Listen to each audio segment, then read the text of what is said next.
عزیز دوستو، میں نے سورہ فتح کی ایک آیت کا ابتدائی حصہ پڑھا ہے۔ نبی پاک صلی اللہ تعالیٰ علیہ وسلم عمرے کی حاضری کے لیے تشریف لے گئے تو مقام حدیبیہ پر کفار مکہ نے روک لیا اور کہا کہ آپ جنگ کے ارادے سے آئے ہیں تو ہم آپ کو مکہ میں داخل نہیں ہونے دیں گے۔ اللہ کے پیارے رسول صلی اللہ تعالیٰ علیہ وسلم نے جناب عثمان غنی رضی اللہ تعالیٰ عنہ کو اپنا سفیر مقرر کر کے مکہ شریف میں بھیجا اور حضور نے فرمایا عثمان انہیں جا کے بتاؤ کہ ہم جنگ کرنے نہیں آئے، ہم تو اللہ کے گھر کا طواف کرنے آئے۔ حضرت عثمان غنی وہاں تشریف لے گئے۔ کفار مکہ نے جناب عثمان غنی کو روک لیا اور سب سے پہلی بات تو یہ کی کہ آپ اگر طواف کرنا چاہیں تو کر لیں، صحیح کرنا چاہیں تو کر لیں، عمرہ مکمل کر لیں، لیکن ہم نبی پاک صلی اللہ علیہ وسلم کو نہیں کرنے دیں گے۔ تو حضرت عثمان غنی کہنے لگے تم کیا سمجھتے ہو میں مدینے والے رسول کے بغیر عمرہ کر لوں گا؟ میں اسی دن کروں گا جس دن میرے نبی پاک صلی اللہ علیہ وسلم کریں گے۔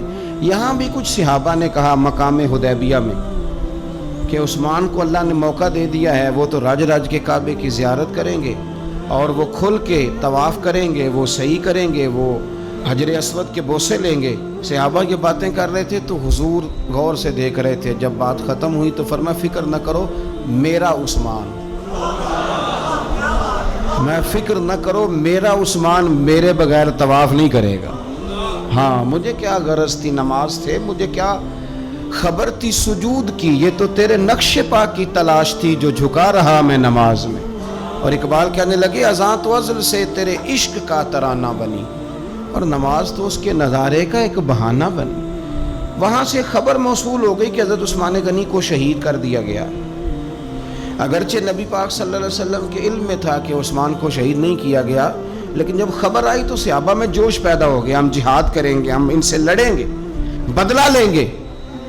جو اچھا لیڈر ہوتا ہے وہ قوم کے جذبات ٹھنڈے نہیں کرتا بلکہ جذبات کو صحیح رستہ دکھاتا ہے۔ وہ جب صحابہ میں جوش پیدا ہوا نا کہ عثمان غنی کا بدلہ لینا ہے تو نبی پاک صلی اللہ علیہ وسلم نے ایک درخت کے نیچے سب کو بلایا، فرمایا میرے ہاتھ پہ بیعت کرو کہ تم جہاد کرو گے اور جہاد میں ثابت قدم رہو گے، میرے ہاتھ پہ بیعت کرو۔ اب سب لوگ آئے کہ ہم جہاد کریں گے، ثابت قدم رہیں گے، عثمان کا بدلہ بھی لیں گے۔ وہ بیعت تھی کہ کیا نرالا رنگ تھا، اور حضور کو پتا تھا، وہ بھلا کس دلیل سے پتا تھا؟ جب سے اب صحابہ بیعت کر چکے نا، اب جو آدمی شہید ہو جائے اس کی تو بیعت نہیں نہ ہوتی، لیکن نبی کریم نے اپنا دست مبارک کھڑا کیا، فرمایا بھی یہ میرا ہاتھ ہے اور یہ میرے عثمان کا ہاتھ ہے، اور یوں ہاتھ پہ ہاتھ رکھ کے فرمایا لو میں عثمان غنی کی بھی بیعت کرتا ہوں، عثمان غنی کی بھی بیعت کرتا ہوں۔ اب وہ صحابہ کے اندر جذبہ، وہ شوق، وہ حضرت عثمان کے لیے پیار، وہ جہاد کے لیے تڑپ اللہ تعالیٰ نے بیان کیا۔ کیا انداز ہے! فرمایا لقد رضی اللہ عن المؤمنین اذ یبایعونک تحت الشجرہ، محبوب بے شک اللہ ان مومنوں سے راضی ہو گیا ہے جو درخت کے نیچے بیٹھ کر آپ کی بیعت کر رہے تھے۔ اللہ ان اہل ایمان سے راضی ہے۔ میرے نبی پاک علیہ السلام نے فرمایا جن جن نے وہاں بیٹھ کر میرے ہاتھ پہ بیعت کی تھی، اس آیت کے بعد اللہ نے وعدہ کر لیا ان میں سے کوئی بھی دوزخ میں نہیں جائے گا، سارے جنتی ہو گئے۔ سن لو بات، اس کو اچھی طرح سمجھ لو، اچھی طرح۔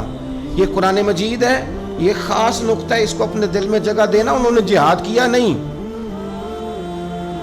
جہاد پر بیعت کی، وہ لڑنے گئے نہیں، لڑنے کا پختہ ارادہ کیا، ابھی کفر کے مقابلے میں کھڑے نہیں ہوئے تو اللہ تعالیٰ نے جنتی قرار دے دیا۔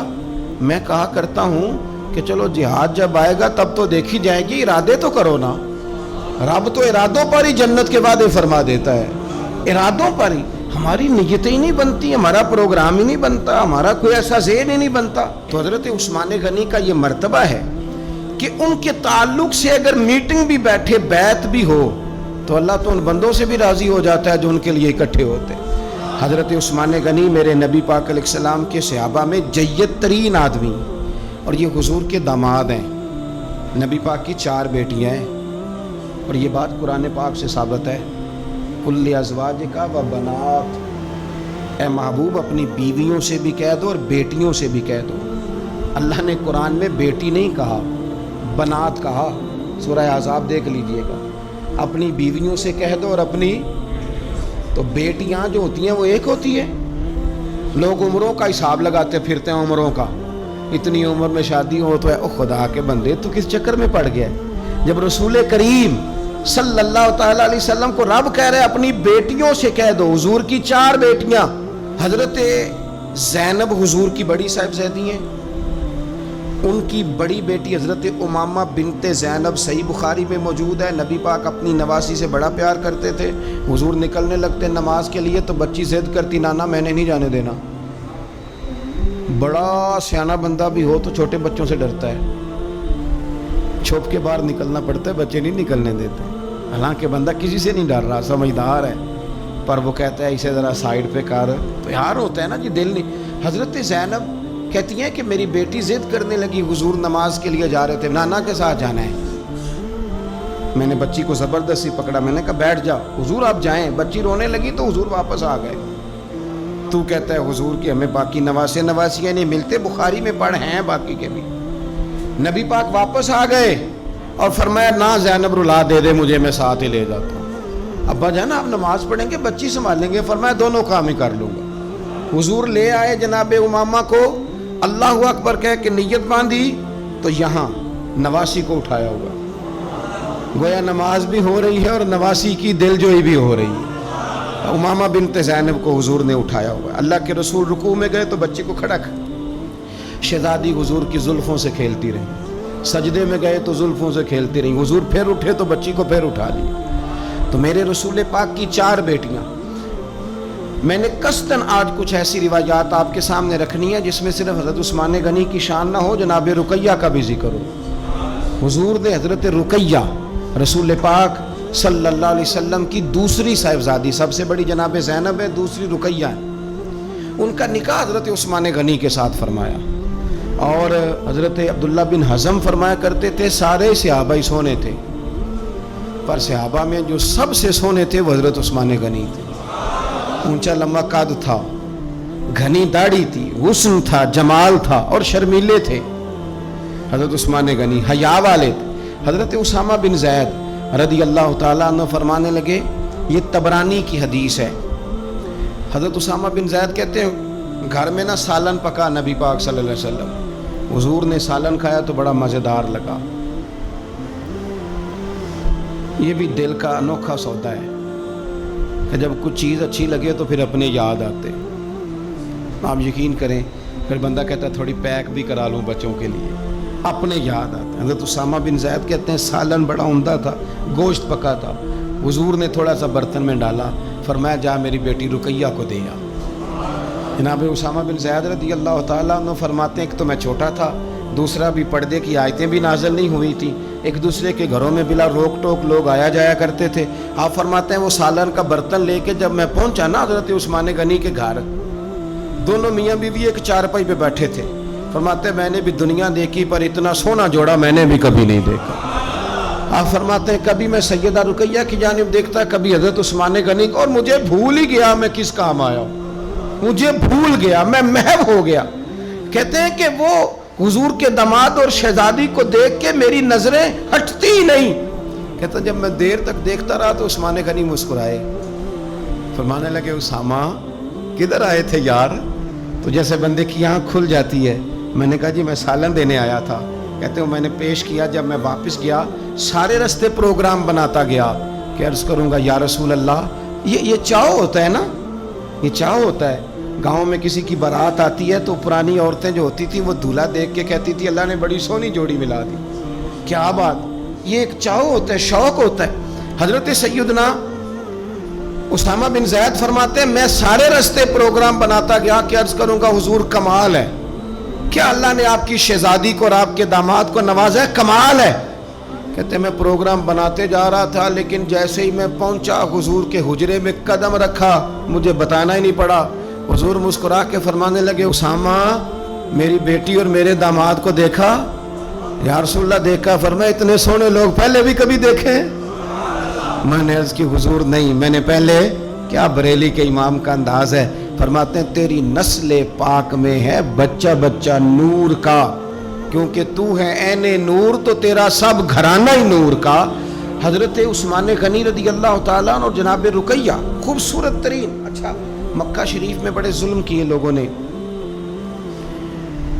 مسلمانوں پہ. مسلمان مجبور ہو گئے ہجرت کرنے کے لیے. ایک ہجرت مدینہ شریف سے پہلے ہوئی تھی, اس کو ہجرت حبشہ کہا جاتا ہے. اس ہجرت حبشہ میں نبی پاک کی شہزادی جناب رقیہ بھی شامل تھے اور حضرت عثمان غنی بھی شامل تھے. حضرت رقیہ نے اجازت مانگی, یا رسول اللہ سب لوگ حبشہ جا رہے ہیں تو میں اور عثمان بھی چلے جائیں. تو نبی پاک صلی اللہ علیہ وسلم نے فرمایا چلے جاؤ, یہاں کافر تنگ کرتے ہیں, وہاں جا کے یکسوئی سے رہو گے. یہ دونوں میاں بیوی چلے گئے, ہجرت کر لی حبشہ کی جانب اللہ کے راستے میں. حدیث میں مجموع زوائد میں جو لفظ ہے نا وہ نرالے ہیں. صحابہ فرماتے ہیں حضور ہر آنے جانے والے سے پوچھتے میری رقیہ کا کیا حال ہے, میرے عثمان کا کیا حال ہے, لیکن خبر نہ کوئی ملتی. حضور پریشان رہتے. صحابہ فرماتے ہیں ایک عورت ایک دن آئی, نبی پاک علیہ السلام نے اس سے بھی فوراً پوچھا بتاؤ نا میرے عثمان اور رقیہ کا کیا حال ہے, ملی ہو؟ کہنے لگی یا رسول اللہ میں مل کے آئی ہوں. عثمان کو تو اللہ نے شان ہی بڑی دی ہے, وہ مٹی کو بھی ہاتھ لگاتا ہے تو رب اسے سونا بنا دیتا ہے. وہ تو کمال ہو گئی. اللہ کے حبیب وہ بڑے سکون میں ہیں, سکھی ہیں. اب حضور نے بیان کیا مجموع زوائد میں اور تاریخ الخلفاء میں امام سیوطی علیہ رحمہ نے اس کو لکھا. اب یہاں نبی پاک علیہ السلام فرمانے لگے, حضور فرمانے لگے اللہ کے نبی حضرت لوط علیہ السلام وہ تھے جنہوں نے اپنی بیوی کے ساتھ اللہ کے راستے میں ہجرت کی تھی. حضرت لوط علیہ السلام.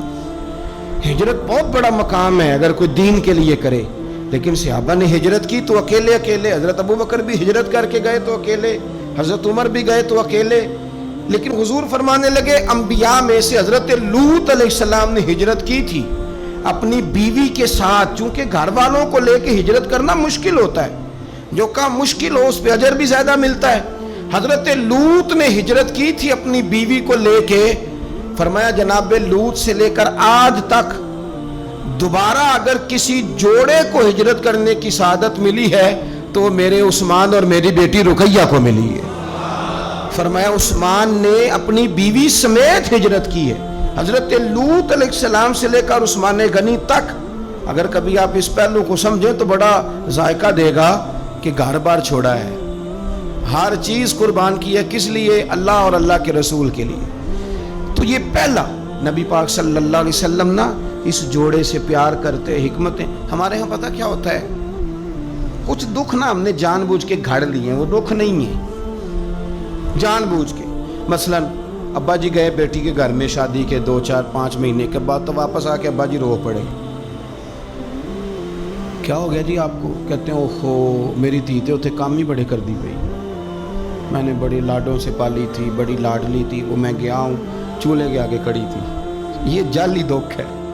اپنے گھر کا کام کر رہی تھی کہ یہاں وہ اللہ معاف کرے اسے نوکری کرا رہے تھے. تو یہ جان بوجھ کے گھڑے ہوئے دکھ ہیں جن کا کوئی معنی نہیں, کوئی مطلب نہیں. اپنے گھر کا کام کر کے بچی کی صحت بھی ٹھیک ہوگی, اس کے نظریات بھی پختہ ہوں گے اور خاوند کی عزت کرے گی, اسے راضی کرے گی, تو میرے رسول پاک نے فرمایا رب جنت بھی عطا فرمائے گا.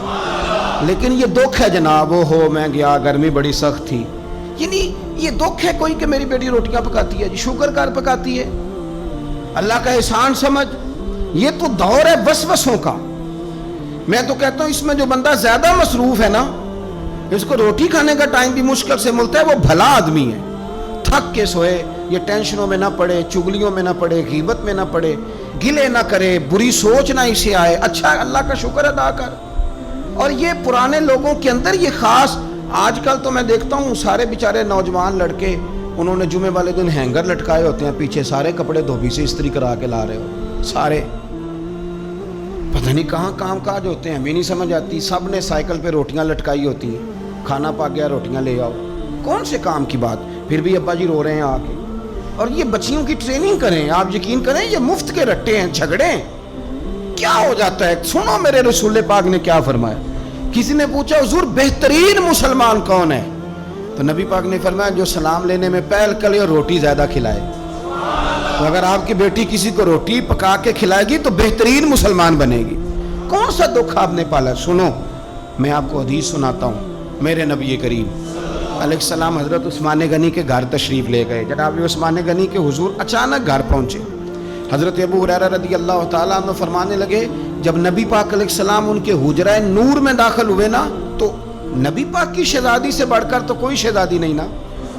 یہ تو وہ خواتین ہیں جن کو قرآن نے سب سے بہترین کہا حضور کے گھر میں رہنے والے لوگوں کو. حضور کی لخت جگر جناب رقیہ. حضرت ابو ہریرہ کہتے ہیں حضور اچانک پہنچے حضرت عثمان غنی کے گھر تو جناب عثمان غنی چارپائی پہ بیٹھے تھے اور جناب رقیہ اپنے ہاتھوں سے ان کے بالوں میں پانی ڈال ڈال کے ان کے سر کو دھو رہی تھی. یعنی چکی بھی پیسیں جناب رقیہ, لیپا پوتی بھی کریں کچے مکان کو, گھر کا سارا کام کاج بھی کریں اور اپنے شوہر کے بالوں میں پانی ڈال کر وہ سر بھی دھوئے. حضور پہنچ گئے. جناب عثمان غنی کی نظر پڑی تو جھجک محسوس کی.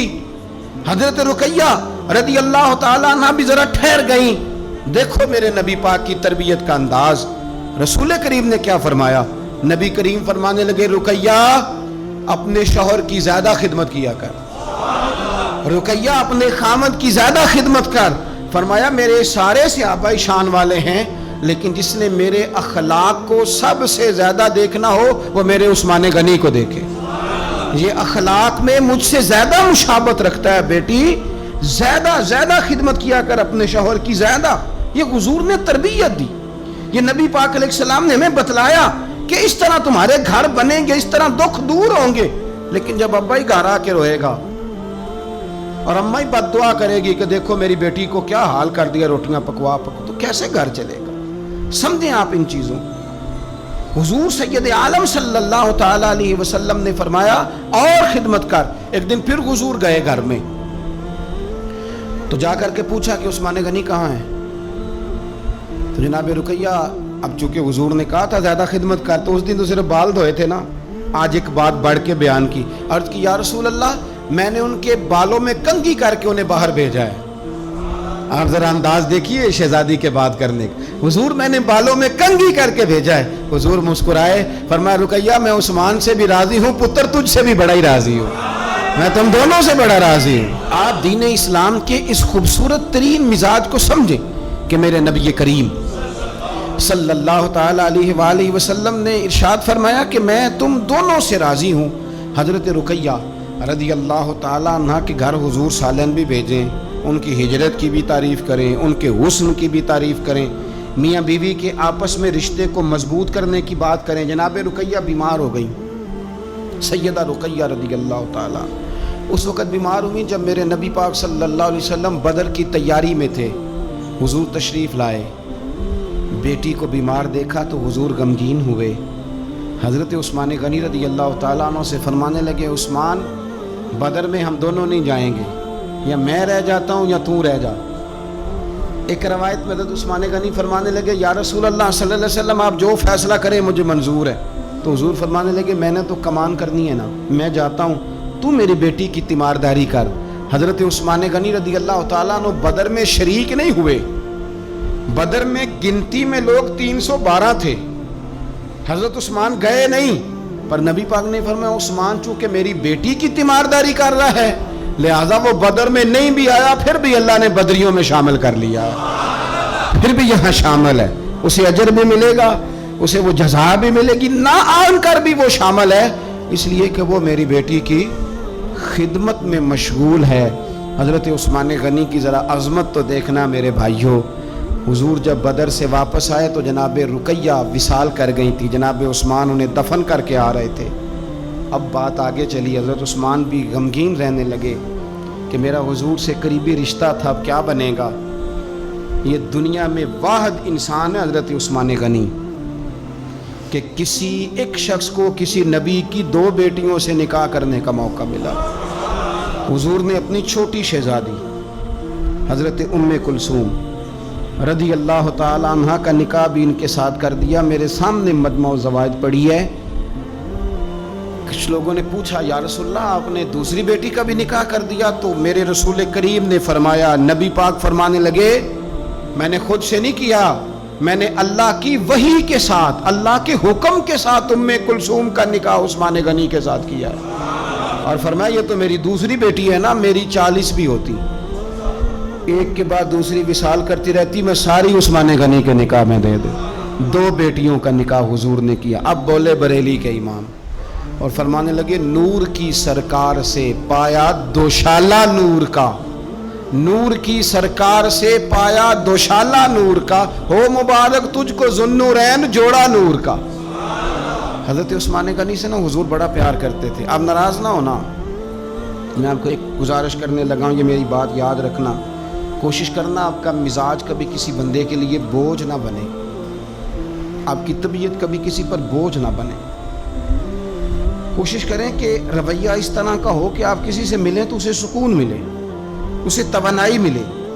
بعض لوگ ایسے ہوتے ہیں کہ جن سے ملنے کو دل کرتا ہے، مثل تعویذ ہوتے ہیں کچھ لوگ، وہ جب بھی ملتے ہیں شفا ہوتی ہے۔ کچھ لوگ ایسے ہوتے ہیں کہ جن سے ملنے کو نا بندے کا دل کرتا ہے کہ کبھی یہ آ جائے نا 2 گھڑیاں، اور وہ جانے لگے تو بندہ اسے کہتا ہے اتنی بھی جلدی کیا ہے، ذرا ٹھہر جائیے، ہیں جی۔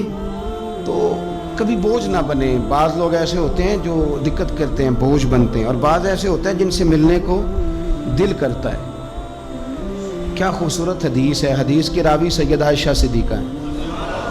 بڑی چیزیں میں نے پڑھی حضرت عثمان کے بارے میں، بڑی کتابیں دیکھی، لیکن یہ بات پڑھ کے نا تو کلیجہ بڑا ٹھنڈا ہو گیا۔ پیار بہت سارے لوگوں سے ہوتا ہے یار، یہ تو نہیں ہے نا کہ پیار نہیں۔ نبی پاک کا جو حضرت ابوبکر صدیق سے پیار ہے، اس کا دنیا میں کوئی انکار کر سکتا ہے؟ حضرت عمر کو جو حضور چاہتے ہیں کوئی انکار کر سکتا ہے؟ اور مولا کائنات شیر خدا جن کو حضور نے فرمایا کہ جدھر علی ہوتا ہے حق بھی خود بخود ادھر ہو جاتا ہے، حق مڑ جاتا ہے جدھر علی مڑتا ہے، اتنا بڑا۔ اور فرمایا من کنت مولا فعلی مولا، جس کا میں مولا علی بھی اس کے۔ تو یہ کوئی حد ہی نہیں ہے، حضرت مولا علی سے حضور کے پیار کی کوئی حد ہی نہیں ہے۔ یہ دنیا میں واحد بندہ ہے، ساری دنیا حضور کو مناتی تھی، علی روٹھ جاتے تھے تو مصطفیٰ منانے جاتے تھے، یہ سب سے پیار ہی نرالا ہے۔ لیکن حضرت عائشہ صدیقہ کہتی ہیں ایک دن نا حضور گھر میں تھے، ذرا سننا بات، اور یار یہ بھی ایک رنگ ہے زندگی کا۔ اور مطلب آپ کیا سمجھتے ہیں کہ وہ جو لیڈر ہے اس کے سینے میں دل کوئی نہیں، وہ جو سیٹھ ہے اس کے سینے میں، آپ کا کیا خیال ہے کہ جو مفتی ہو گیا تو اس کے سینے میں دل نہیں رہا، جو پیر ہو گیا تو کیا اس کے سینے میں پتھر بن گیا، دل نہیں دھڑکتا؟ درد اگرچہ جان گزل ہے، کیا کروں، دل ہے۔ غم عشق اگر نہ ہوتا تو غم روزگار ہوتا۔ یہ ہوتا ہے، دل میں درد بھی ہوتا ہے، کسی کو ملنے کو بھی دل چاہتا ہے، انسان سفر بھی کرتا ہے، کبھی وہ کہتا ہے کہ اور کوئی نہ ہو، میں ہوں، میرا محبوب ہو، دل جو ہوا کیا کیا جائے۔ تو ایک دن حضور گھر میں بیٹھے بیٹھے نا، میں یہ تو نہیں کہتا کہ سرکار بور ہو رہے تھے، میں یہ جملہ تو نہیں بولتا، شایان شان نہیں سرکار کے، لیکن نبی کریم صلی اللہ علیہ وسلم بیٹھے بیٹھے نا چپ کر گئے، اور دیر کے بعد حضور نے فرمایا، عائشہ تھی سیدہ عائشہ صدیقہ، سیدہ حفصہ تھی، حضور نے فرمایا عائشہ کسی صحابی کو بلاؤ مجھ سے باتیں کرے۔ یعنی یہ پہلو نرالا ہے، کسی کو بلاؤ ذرا مجھ سے باتیں کرے۔ تو جناب عائشہ کہتی ہیں میں نے آؤ دیکھا نہ تاؤ دیکھا، بیٹیاں تو بات ہی باپ کی کرتی ہیں، اور نمبر دوسرا لگ جائے تو پھر بھائیوں کی، چلو تیسرے نمبر پہ میاں صاحب کی بھی باری آ ہی جاتی ہے، لیکن پہلے یہ 2 نمبر یہ ہوتا ہی ایسے۔ تو حضور نے فرمایا کسی کو بلاؤ ذرا مجھ سے باتیں کرے۔ تو حضرت عائشہ صدیقہ عرض کرنے لگی حضور بلاؤں اپنے ابا جان کو، جناب صدیق اکبر کو بلاؤں؟ حضور مسکرائے اور مسکرا کے فرمایا نہیں تو رہنے دے، پیار بڑا ہے اس میں کوئی شک والی نہیں، تو رہنے دے۔ تو حضرت حفصہ کہتی ہیں جب حضرت عائشہ پیچھے ہٹی تو میں نے فوراً آگے بڑھ کے نا تو عرض کی حضور میں اپنے ابا جی جناب عمر کو بلاؤں؟ تو حضور پھر مسکرائے، فرمایا ٹھیک ہے عمر بھی، پر تو مہربانی کر رہنے دے، قربان جاؤں حضرت عثمان آپ کی شان پر، کیا نصیبہ ہے۔ کہتی ہیں پھر ہم نے عرض کی حضور آپ ہی بتا دیں کس کو بلائیں؟ تو کہتی ہے ہم نے حضور کے چہرے پر عجیب سی سنجیدگی دیکھی، حضور فرمانے لگے کوئی میرے عثمان کو بلاؤ، کوئی میرے عثمان کو بلاؤ، میں اس سے باتیں کرنا چاہتا ہوں۔ کہتی ہیں پیغام چلا گیا، عثمان آ گئے، پردہ گر گیا، بیبیاں اندر چلی گئیں، حضور نے پہلو میں بٹھا لیا، میرے نبی نے ماتھا بھی چوما، حضور نے پیار بھی کیا، اور فرمایا عثمان اس دن ثابت قدم رہنا جس دن لوگ تمہیں شہید کریں گے، عثمان اس دن ثابت قدم رہنا جس دن فتنے اٹھیں گے، اس دن ثابت قدم رہنا جب لوگ تیری قمیض اتارنا چاہیں گے جو اللہ نے تجھے پہنائی ہوگی، فرمایا اس دن ثابت قدم رہنا۔ حضرت سیدنا عثمان غنی نے آنکھ اٹھائی، ہلکے سے آنسو چمکے، عرض کی حضور آپ دعا کر دینا، اللہ عثمان کی مدد فرما دے گا۔ دعا حضرت عثمان غنی کو تو حضور بلا کے نا کہ یار اس کیفیت کو سمجھو، اتنا میٹھا بندہ۔ حضرت عثمان غنی بالکل نرم مزاج آدمی تھے، ٹھنڈی طبیعت کے تھے، لیکن حضرت عائشہ کہتی ہیں حضور لیٹے ہوئے تھے تو ذرا پنڈلی سے نا تامت مبارک کٹی ہوئی تھی، یہ بخاری مسلم ہے۔ حضرت ابو بکر آئے، حضور لیٹے رہے، بات چیت ہوتی رہی۔ جناب عمر آئے، لیٹے رہے، بات ہوتی رہی۔ کسی نے کہا حضور عثمان آ گئے، حضور اٹھے، تامت سیدھی کی، اٹھ کے، حالانکہ بندہ نرم مزاج ہے سب سے، رسول کریم نے تامت مبارک کو سیدھا کیا، لوگ بیٹھے رہے، باتیں ہوئی، چلے گئے۔ سیدہ عائشہ صدیقہ کہتی میں نے کہا یا رسول اللہ میرے ابا جی بھی آئے، آپ لیٹے رہے، عمر بھی آئے، آپ عثمان کے آنے پر تو نے بڑا اہتمام کیا۔ تو حضور فرمانے لگے عائشہ اس سے حیا نہ کرو جس کی فرشتے بھی حیا کرتے ہیں۔ اللہ کرے آپ کو سمجھ آئے، میں بات ختم کرنے لگا ہوں، یہ حدیث پڑھنی ضروری ہو گئی تھی۔ اور اس کی حیا نہ کرو جس کی فرشتے حیا کریں، جس کی مصطفیٰ حیا کریں۔ وہ کتنا نالائق امتی ہے جو اس عثمان کی حیا نہ کرے، وہ کتنا نالائق ہے جو پھر اس عثمان غنی کی حیا نہ کرے۔ ہمیں ہر موقع پر سیدنا عثمان غنی کی حیا کرنی۔ حضرت عثمان غنی کی زندگی کے 3 پہلو بڑے نمایاں ہیں، 3 پہلو بڑے۔ ایک تو حضرت عثمان غنی رضی اللہ تعالیٰ عنہ بہت زیادہ سخاوت کرنے والے تھے۔ میں نے جو لفظ کہے سوچ سمجھ کے کہے، یعنی زیادہ نہیں، بہت زیادہ سخاوت، بہت زیادہ سخاوت۔ اور دوسرا بہت زیادہ شرم و حیا والے تھے، فرماتے تھے باتھ روم کے اندر بھی کپڑے اتار کے غسل نہیں کرتا، شرم و حیا والے تھے۔ اور تیسرا اللہ سے بہت زیادہ ڈرنے والے۔ یہ 3 خوبیاں جس مسلمان کے اندر پیدا ہو جاتی ہیں وہ ایک خوبصورت مسلمان بن جاتا ہے۔ اللہ ہمیں ان کے رستوں کا مسافر بنائے۔